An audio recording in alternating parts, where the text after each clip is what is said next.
Blessed are the merciful. Anybody need a break today?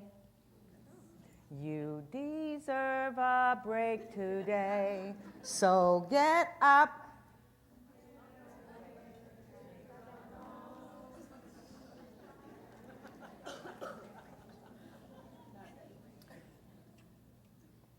Anybody need a break today? Anybody have a problem at home? Anybody have a problem at work? Anybody have a challenge? Anybody drop the dry cleaning in the rain? Anybody get the Publix, the bag, trying to get it in the house drop? Oh, of course, a dozen eggs. Of course, it's Murphy's Law. We use an interesting expression. We talk about, give me a break. Give me a break. That's how they use that. They coined that for McDonald's, okay? They've made a fortune out of it. Because we do. Isn't it amazing what we think we deserve? We deserve a hamburger and french fries, a little tartar sauce on the side. Today's vernacular for break, it's mercy. Don't you need mercy today? Did anybody need mercy today? I needed mercy today. I needed mercy to get here today. I often don't know where it's going to come from in the course of a day. Where am I going to get my mercy? I know who it's going to come from. I just don't know when. I just don't know what's going to be occurring that I'm going to feel it, smell it, taste it. It's going to come because it's here. Because if he's here, it's here. Does anybody know what whittle means? And I'm not talking about somebody has a little speech impediment. Widow, it's not the opposite of big. Whittle? Somebody used to do that, used to whittle. You cannot be a Boy Scout troop mother and play this game. If you know what it means to whittle, you know, you have a knife, you have a piece of wood, and you start, okay? And the chips come off and fly where they may, and maybe in your head you picture being on a front porch on a rocker, and Grandpa's whittling away with the pipe, okay? Well, that's what they did to my feet when I was 19, because I had extra bones in my feet, and they whittled the bones. And they made the mistake of telling my dad the night before surgery that that's what they were going to do. Oh, so the next morning, he's on I-75 driving, and the throbbing in his feet was so intense he had to pull off the road and take his shoes off because I was in surgery. It's called empathy. It's called sympathy. It's called mercy. I was his kid. He was terrified I'd never walk again.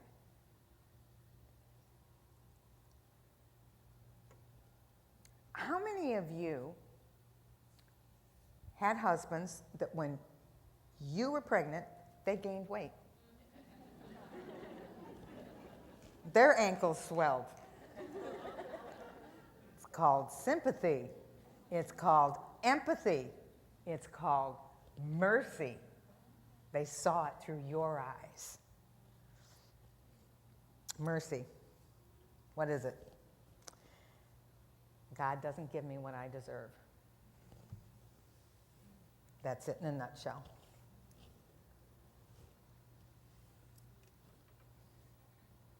And why? Because his love showers mercy where it's least deserved. Isn't that right? Isn't that right? Isn't that where he brings it, pours it, offers it, to where it's least deserved? If we're not compelled to act,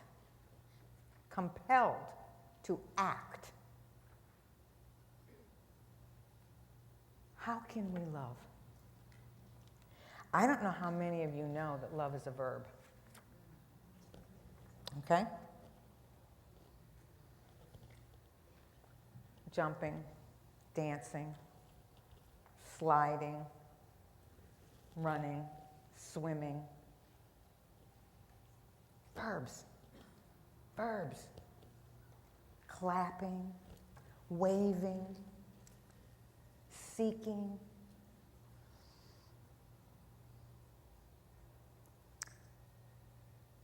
These are verbs. Maybe my definition of love is different from your definition of love. Maybe our definition of love is different from Christ's definition of love. But if you can't see it, it ain't love. I don't know what it is. But if love's a verb, then it requires action. And if we don't see it, I don't know what it is. That brings me to a kind of a sensitive area. Men.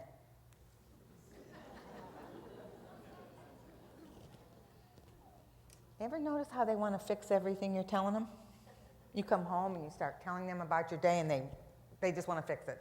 They just want to fix it because that's what they do, because that's the side of the brain they work on. Let's just fix it. We'll fix it. I'll give you what I think you need and we're good to go.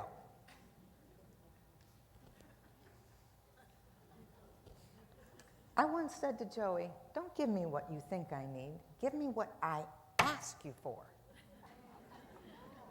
Because that's my love language. If I tell you I need A and you're absolutely certain that I need J,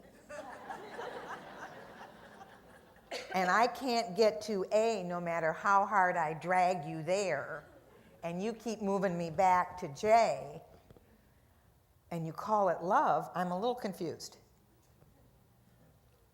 I'm just a tad bit confused. Love requires action. We have to be compelled to love, certainly as he did. Love, it's your heart in action. It really is. Now, we're talking about verbs. Verbs are things that we can see. We got people here that are doing verbs right now. Oh, that sounded rude, didn't it? Stop verbing. Some of you are drinking, okay? Some of you are getting up to walk to the bathroom. Sorry, didn't mean to do that to you. Some of us are coffeeing. We just turned that into a verb, okay? Some of us are sliding our chairs or tapping our feet or flapping if we have some tendencies, okay? We're verbing all over the place in here, really. We don't look like it. We women, we camouflage ourselves pretty well. But we know a verb when we see it.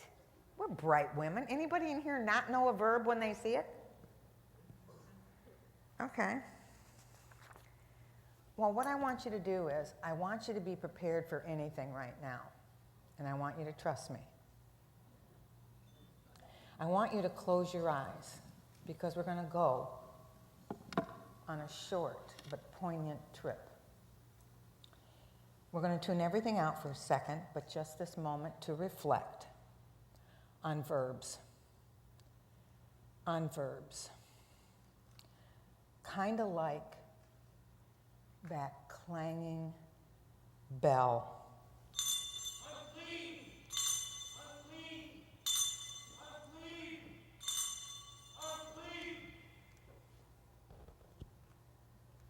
We know why the bell rings.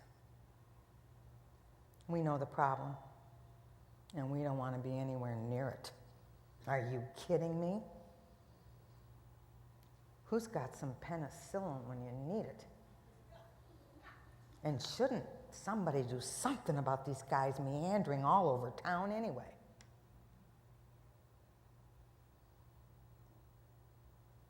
Let's open to Matthew chapter 8. Verses 1 through 3.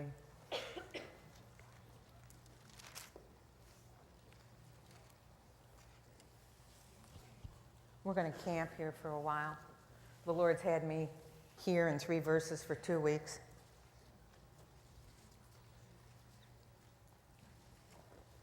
Matthew chapter 8. When he came down from the mountainside, large crowds followed him. A man with leprosy came and knelt before him and said, "Lord, if you're willing, you can make me clean." Jesus reached out his hand and touched the man. "I am willing," he said.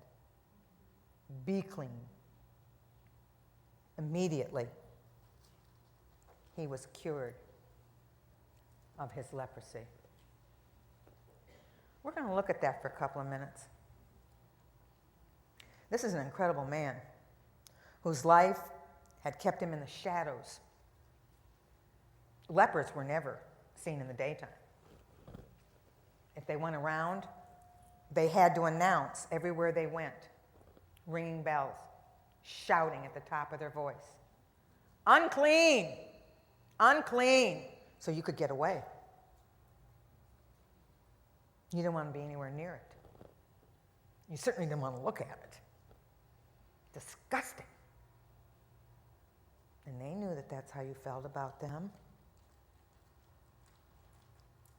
That's how they felt about themselves. Disgusting. Rotting body parts are disgusting.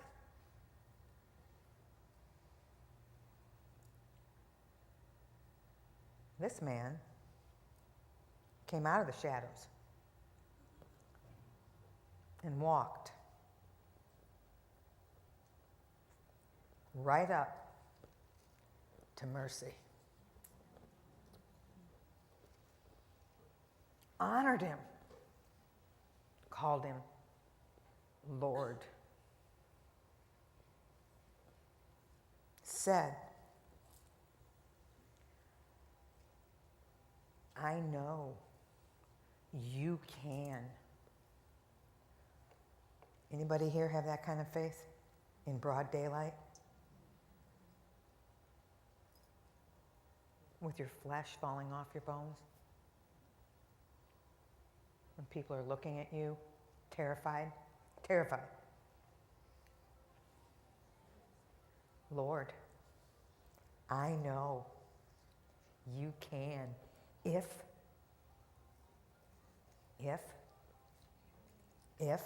you will. His faith was complete. It was total. He didn't question. If. He bowed. This is a humble man who's been taught humility by the stares thrown at him like hard rocks, wanting to hit their target. He knew what it was like to be alone and lonely, desperate. The desert of his days, tasted even at night.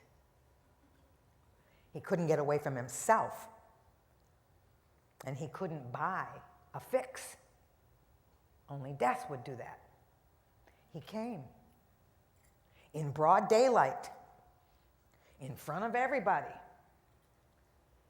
Lord, I know.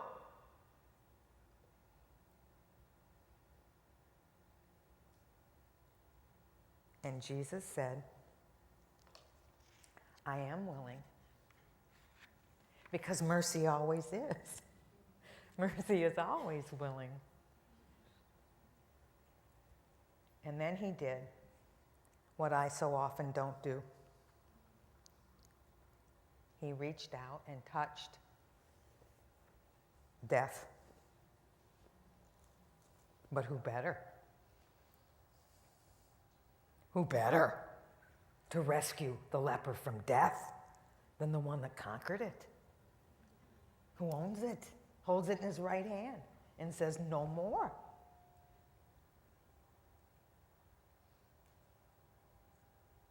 Only Christ could look at the leper with eyes that say, I understand, because he did.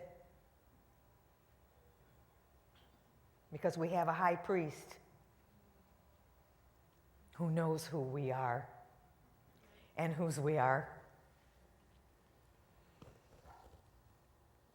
This man approached our sweet breathing Mercy. His attitude was perfect. He was humble. He was ready. He asked. So, look out, because here it comes. Here it comes. Jesus said, I am willing.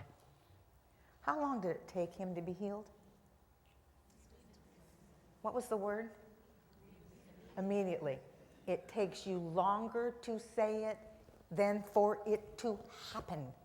Immediately is like instantly, instantly, instantly. 3 syllables. Immediately. It takes too long. Guy was already done and on his way to Nassau. Done. Done.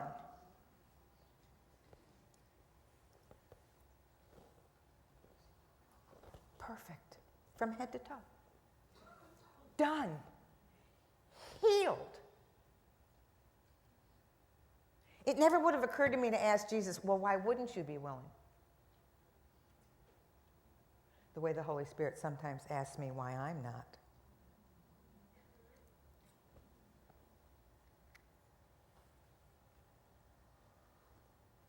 There was Mercy standing right in front of the leper.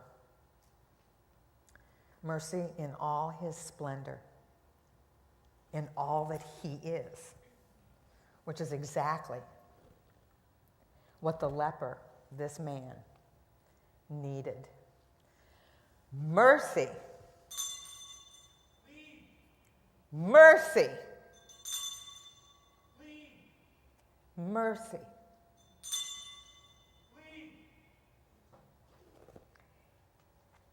Hebrews chapter 4.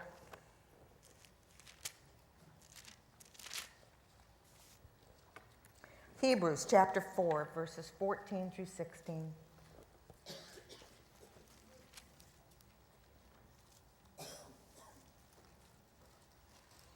Hebrews 4, 14 through 16. Therefore,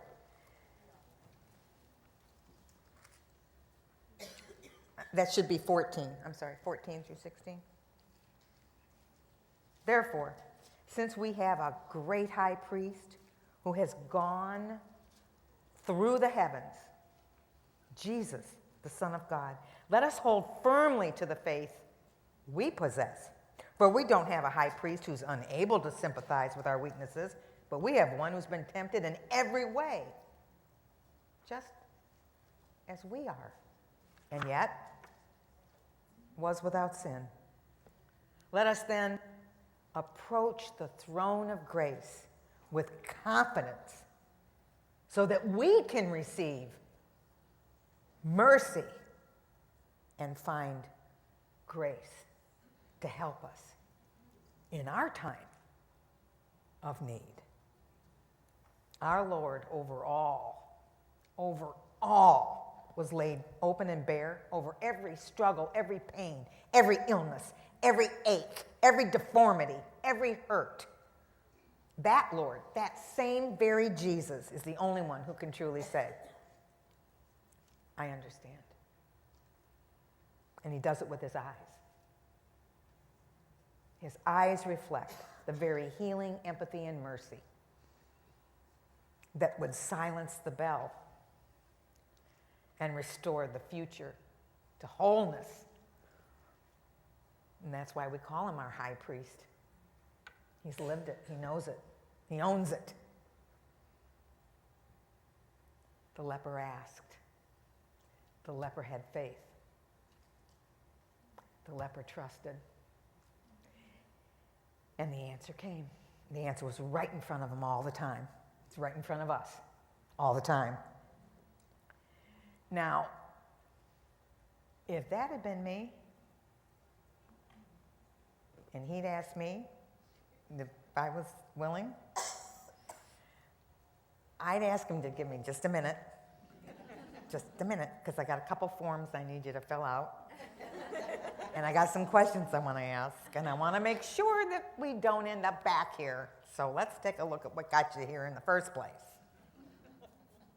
Because I'm so merciful and non-judgmental.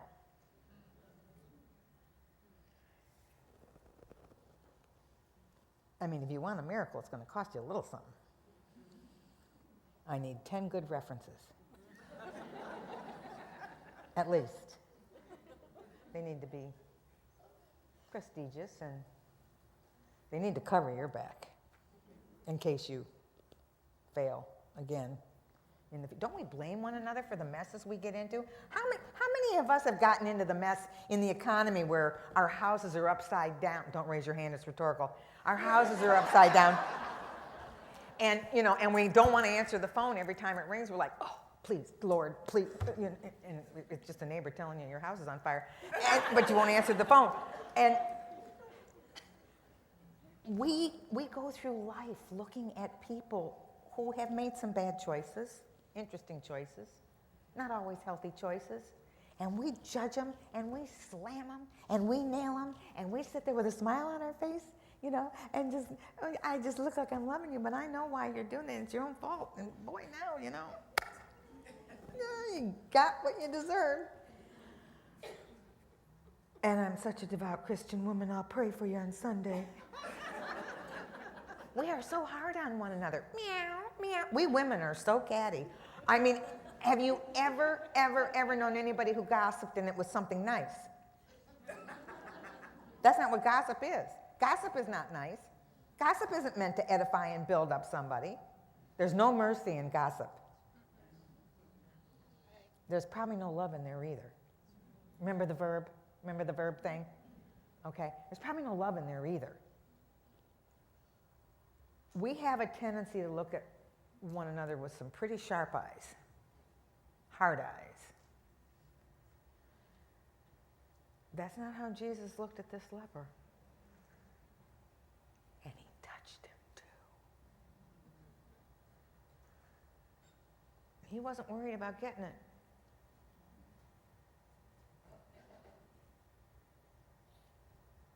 But if he had, he would have healed himself. I don't think it would have been a problem, do you? No. What is a problem is that if I don't understand the gift that he's given me to be merciful, because I've gotten so much mercy in my life, if I can't give that back to glorify him, I've wasted the gift and denied the giver. Shame on me.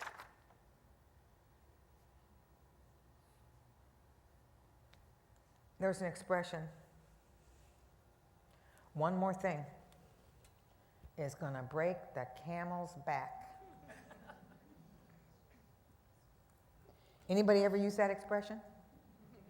Anybody have that issue when they have children whose diapers need cleaning and you're on the way to your husband's banquet and Junior barfs all over your new shoes and has a raging fever? Even eBay won't buy those shoes now. I mean, forget it. And we look at one another and we go, one more thing. This is just what broke the camel's back. Camels are pretty sturdy creatures. Okay? They carry a heck of a load. Anybody in here carrying the load? No. Okay, I'm the only one. Fine, no problem. I'll carry yours. Thank you, Laura. I'll carry yours. Tara doesn't have a load. Nobody has a load. Great. If you ever had a load, and somebody added one more thing to that load, and you were a camel, you might lay down and say, that's it, I'm done. Okay? I'm done.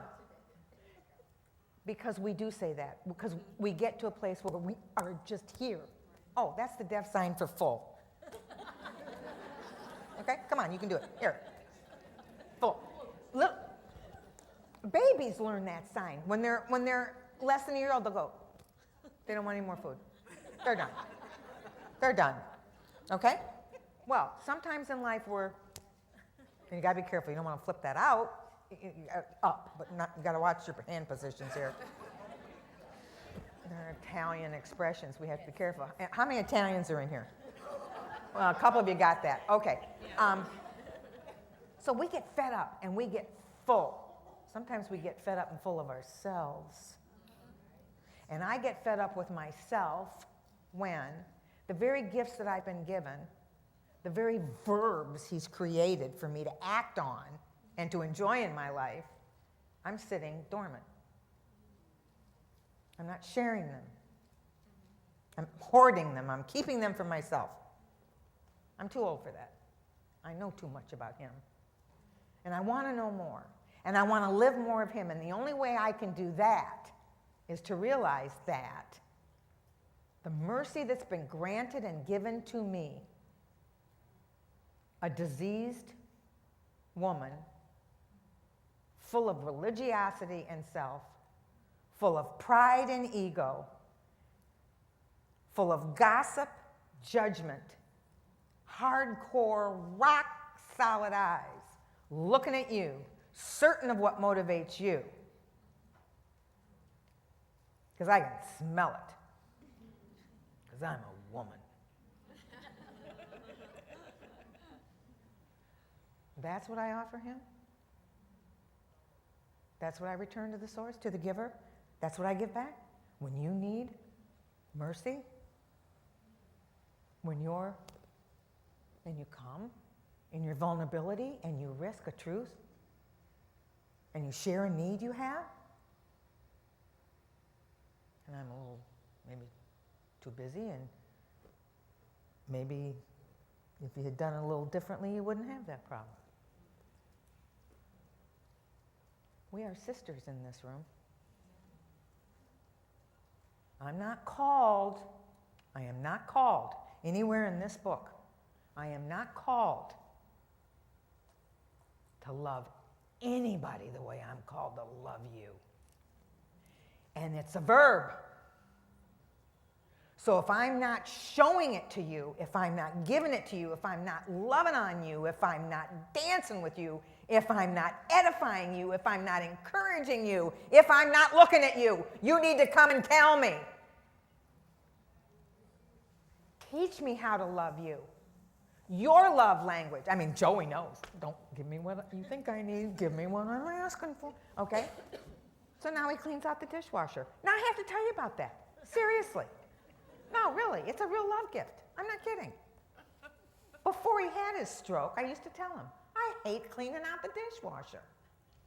So he would clean it out for me. Because that was a way of saying, I love you and I heard you. And then he had the stroke. And he's paralyzed. And he still cleans out the dishwasher. And he plants one side up against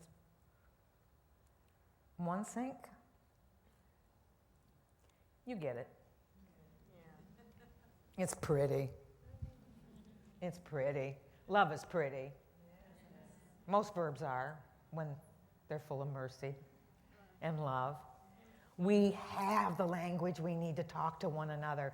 It's living right here within us. It's mercy itself. It's him.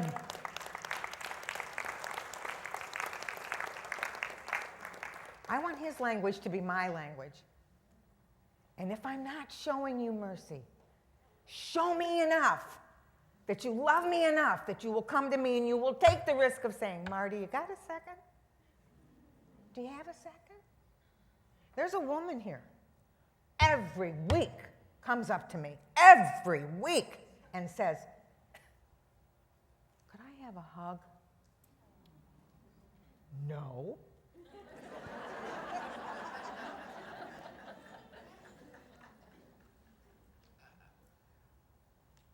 Can I have a hug? Yeah. And she thinks she's getting one. Poor thing. Doesn't realize she's given one. Blessed are the merciful, for they shall receive mercy. How many of us need that? We all need that.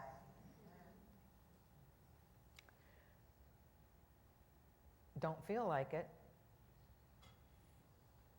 What? Don't feel like it. Don't feel like being merciful to anybody that cuts me off on I-75. We're going to learn some other sign language. No, Tara, I'm sorry. No, okay. Okay, I'll be good. That car repairman who just loves taking advantage of me every time my car breaks down, mercy? I'll show him something, but it won't be mercy. I don't feel like offering mercy again to the woman on the other side of my cubicle who continues to crack her gum at 5-second intervals throughout the course of the entire day. I've taken her name in vain more times than I care to remember. And I don't feel like showering down mercy when I want it to thunder and lightning over the kid who left his bike in the rain for the umpteenth time. Mercy? Those bikes today are expensive. Don't feel like it, can't do it. Well, I told my gals tonight at the table, there's 3 kinds of people. There's the can't person. There's the won't person. There's the doesn't person. The leper is whole, dancing, complete. He's met God himself.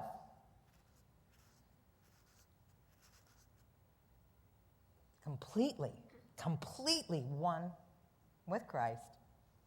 Why? Because Jesus met his need. He knew where to go. He asked. He trusted. He had faith. He knew mercy could not deny itself. We have to know that. We have to live that. We have to trust that. Well, we don't have to. But then don't open this. Don't study this. Don't come here. Don't love another woman. Don't love another brother in Christ. Don't seek to be obedient to the call on your life. And for heaven's sakes, don't look forward to glory. And don't touch verbs, because they'll make your life joyous, wonderful, filled with exuberance, filled with promise. You don't want verbs in your life. That way, there won't be love. There won't be mercy. You won't have any responsibilities or obligations. And you won't have to worry that being merciful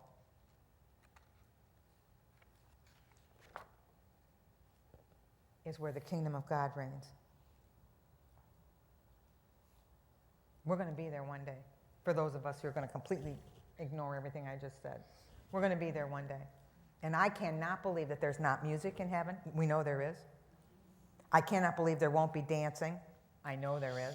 I had a very dear friend, great Bible student, and I was really upset once. I said, I cannot believe that when I get to heaven, I won't be able to use my sign language. And he looked at me and he said, well, why wouldn't you? I said, there's nobody deaf up there. I said, mercy will have healed everybody. And he went, yeah? And do you think there's only one way to glorify him? Or do you think he's going to use every language?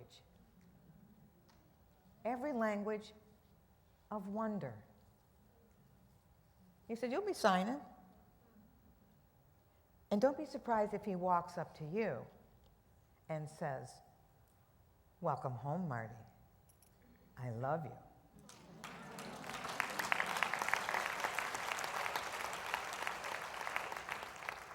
And in the palm of that love hand will be the price he paid. So, mercy.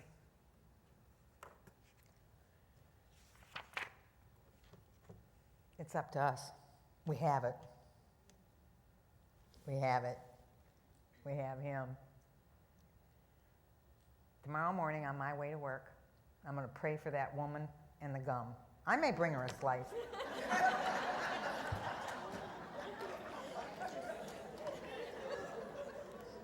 No, I won't.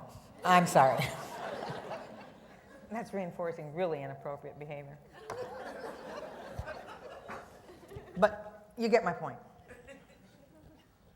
We camped a long time tonight on this story of the leper. I thank Dan for being a part of this tonight. Thank you, Dan.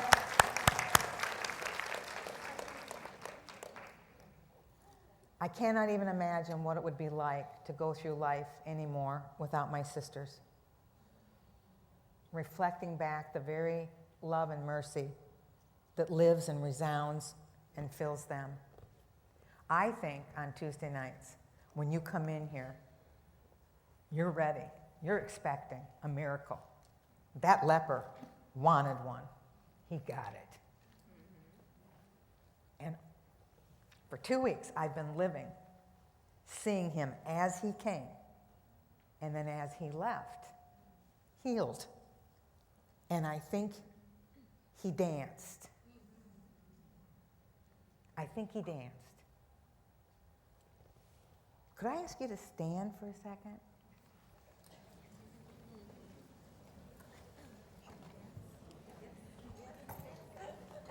Can you do this? And then this? And then this? And then this? Now, if you really mean it, you'll do this. Marilyn. Go ahead, Marilyn.